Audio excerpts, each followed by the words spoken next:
Okay, shalom. Okay, I'd like to give all praise, honor, and glory to Yahweh, Bahashem, Yahweh Shai, Bahashem Rakakadash. Okay, double honors to the apostles, bishops, and elders of Great Millstone that rule well, and peace and salutations to the hopeful elect of the children of Israel, people of Negro, Latino, Native American, and Seminole Indian descent. Okay, here we go. Death toll catastrophic. Earthquake surges to over 1,000 in Myanmar. But this morning, I've been seeing that they are now reporting there's tens of thousands of deaths. They are reporting there are tens of thousands of deaths. And you know what this is the root cause? these heathens, and which there's a lot of Jakes over here. They're serving those idols, man. And let's do this real quick here. I should have done this already, but let's do it now. The religion, I think they're mainly Muslims and a lot of Buddhists, but let's do it in Myanmar religion. There you go. It's a spirit how it just comes up like that. Okay, in Myanmar, Theravada Buddhism. And I think that's where there's years ago, a brother showed me a picture of a massive Buddha. And it was the size of I can say it's the size of a skyscraper building, man, on the side of a river, in the middle of woods, in the middle of nowhere. But it's a major tourist attraction, and it's like, there's things around this world, man, that'll blow your mind. That just show you this is a massive world, man, and there's a lot of wickedness going on. And here we are, serving those idols, and again, we're not surprised. We're not surprised. Let me hit the scripture here. This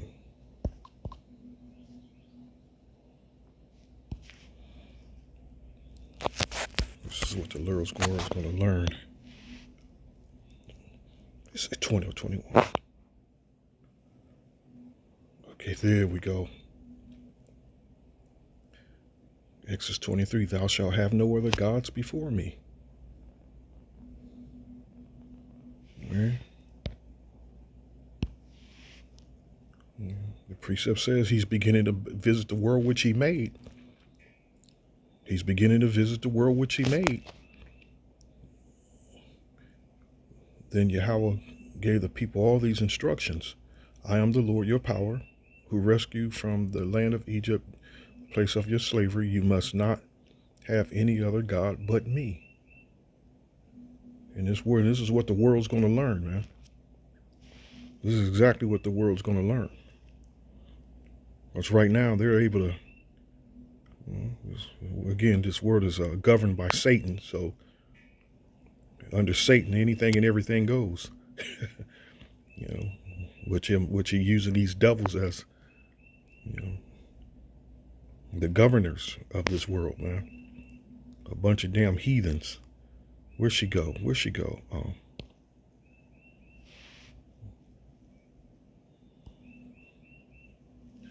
And if you haven't seen those videos, man, those skyscrapers are rocking literally back and forth. Let me get back to the precepts.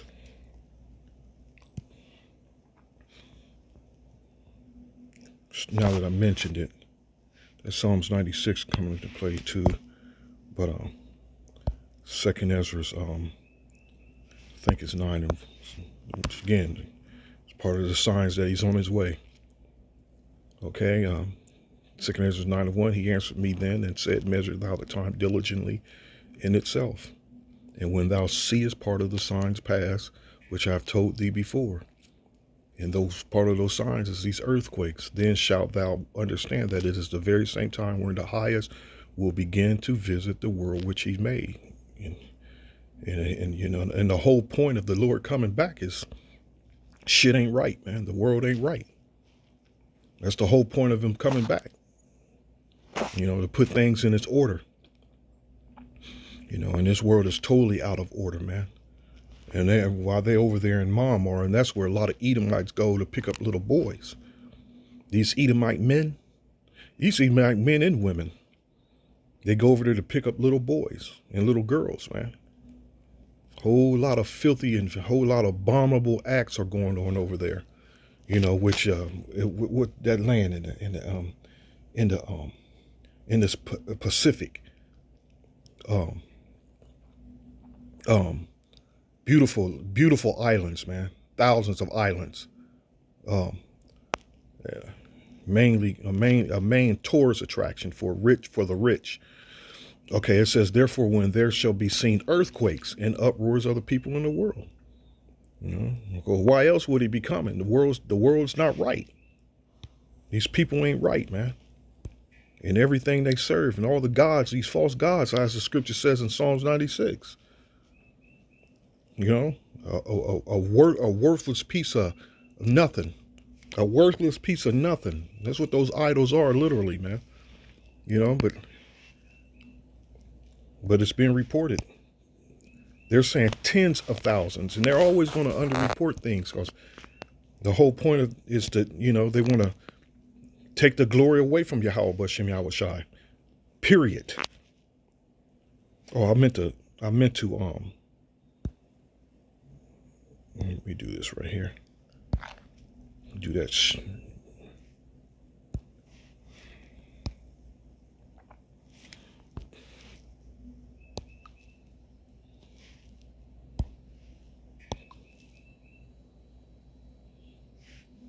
Rocked. Literally buildings came down, man. They say parts of the city is literally laying in ruins. I'm not sure how many of the photos has hit the net so far, but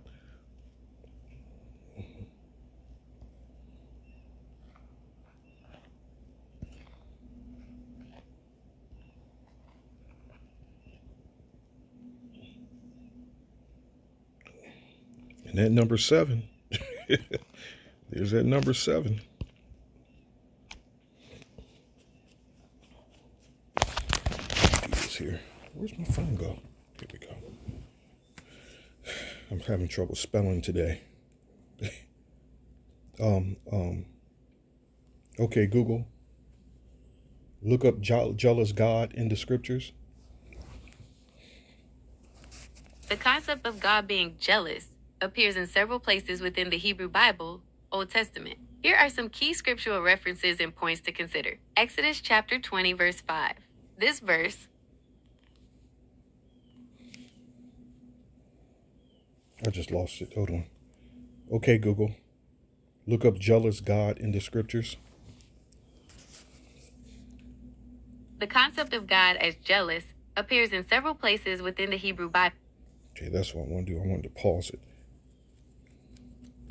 Okay, let's do this here.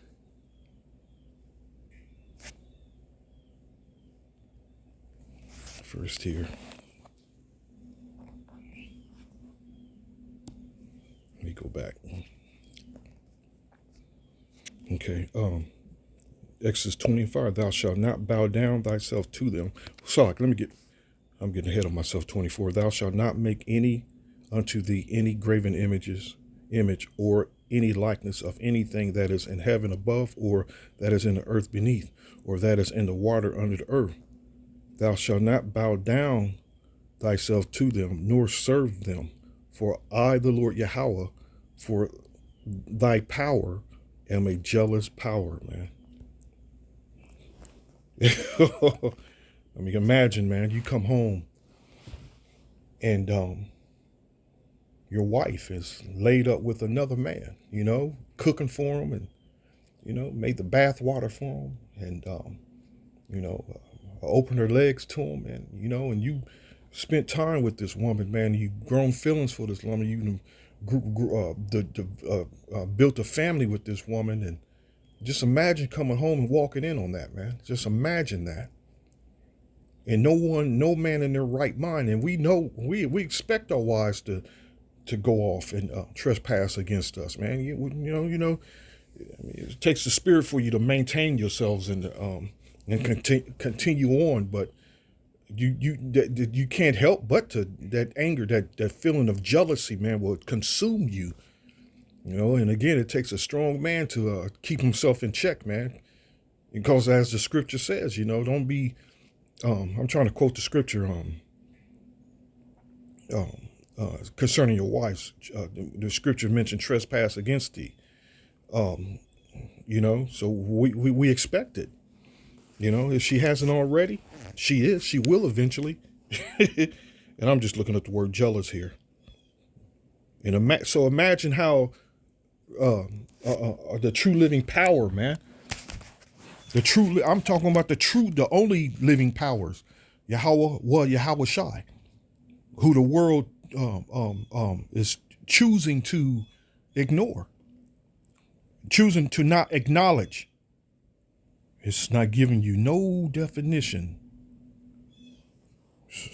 I mean, that's why I always go to the Oxford Dictionary. It's a web search.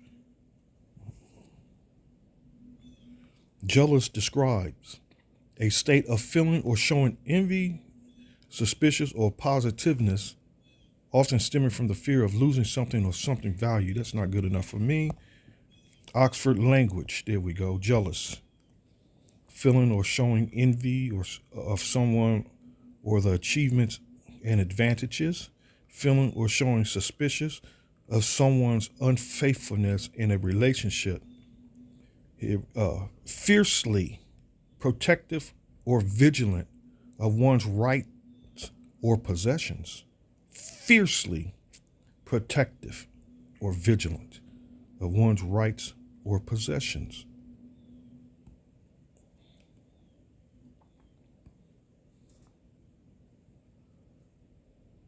And jealous and envy, you can't compare them both, man. It's the Lord, he's not envious of nothing of this ungodly ass world. A nigga is envy because you learn and you're growing, and a nigga of the world will envy you for that. Which envy is more of a feeling of hatred. And when someone is jealous, they feel a strong sense of unhappiness and anger because they perceive a threat to something they value, like a relationship, possession, or status, often accompanied by feeling of insecurity and suspicious. Okay? So we're Yahweh's possession, just like a wife to a husband. We're Yahweh's possession, man. Nothing short of it. Nothing short of it. We're his possession. Although many people consider envy and jealousy synonymous, they actually have distinct meanings. Envy is the painful feeling of wanting what someone else has, like attributes or possessions. If you're jealous, you feel threatened, protective, or fearful of losing one's position or situation to someone else's. So it's just anger. Jealousy is anger, man. And you wonder why this world is beginning to get flattened.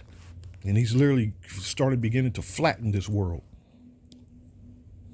Ain't seen nothing yet. It's just beginning. It's just beginning. Let me get one more one of those precepts.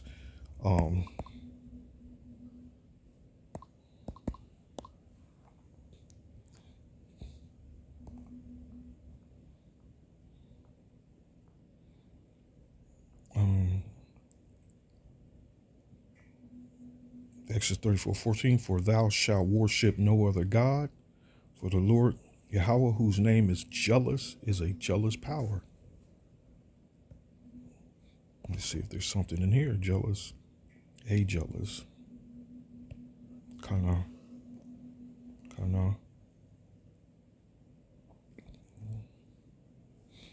The root word of kana.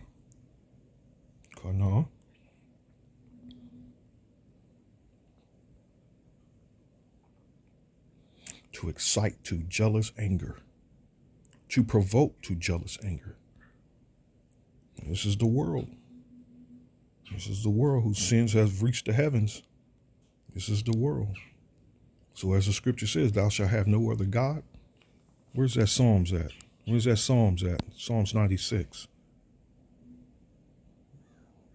So here we go. Psalms 96:3. Declare his glory among the heathen, his wonders among all people. For the Lord is great and greatly to be praised. He is to be feared above all powers. For all the gods of the nations are idols, but the Lord made the heavens and the earth. So this is pretty much the end of all this bullshit, this madness that's going on, man, in the world. You know, it's just a little time left, and things is just going to be put right back into proper order. You know, starting with Yahweh Shai and on down, proper order. Regardless, you know, the whole point, the Israelites going right back into their positions, man. You know, being kings and priests of not good for nothing, just like I said, worthless. These are the idols, man. Good for nothing, worthless, nothing. They're nothing, man. You know, as they can't even save themselves. As the scriptures go into that, and it's just common sense. It just amazes you when you see a Jake with with altars in their crib. Well, they know they're called shrines. I think they're called shrines. You know, of a blonde-haired, blue-eyed devil, and they feeding this thing, man. And they got candles lit around it, and you know, like wow. Let me do this.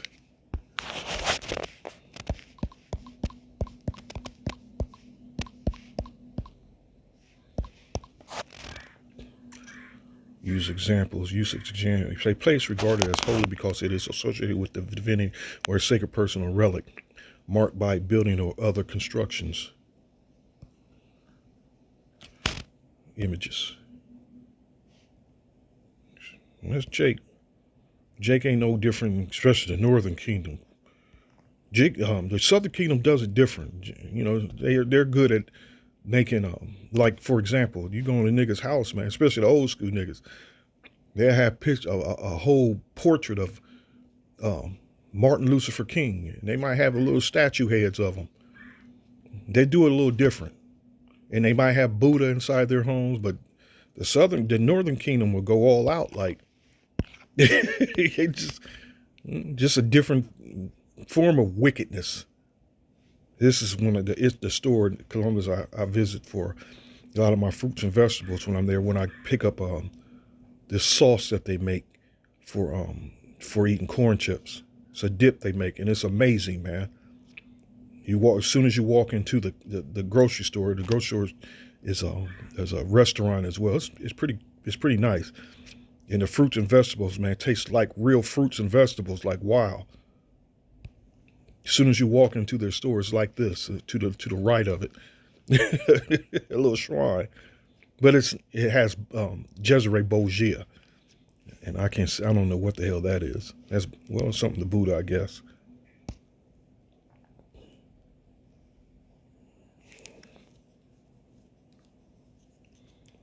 Okay, so I'm gonna close here. Last precepts. Get this word earthquakes up again. Other than that, the second Ezra's 9.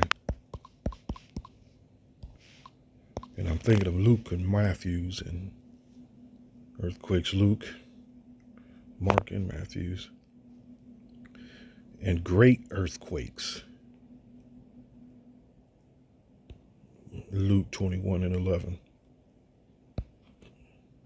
It says things to come.